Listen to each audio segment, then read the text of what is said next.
Good morning Philippines, good morning world. So bago kami pumasok sa loob ng Bato Cave, I would like to share with you the history of Bato Cave. The caves were used as shelters by the indigenous Timuan people of tribe of Orang Asli. In the 1860s, Chinese settlers began excavating guano from the caves used as fertilizer. In 1878, the caves were discovered by American naturalist William Hornaday. So, Bato Cave is a series of limestone.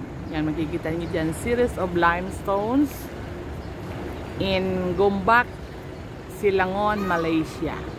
It is located about 13 kilometers north capital city of Kuala Lumpur.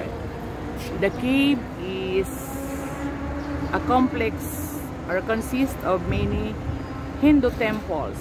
The popular of which is the shrine dedicated to Hindu god Murugan. It is the focal point. It is the focal point of the Tamil festival of Thaipusam in Malaysia.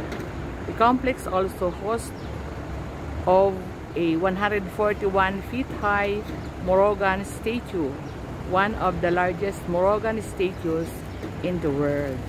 So we will take at 272 steps in entering the cave. So that is the short or brief history of the cave. So ang ganda guys, so tingnan nyo. So hanggang doon. So hanapin ko na muna yung aking kasamahan. Okay guys, pansamantala munang magbe-break muna kami for our breakfast. Bye!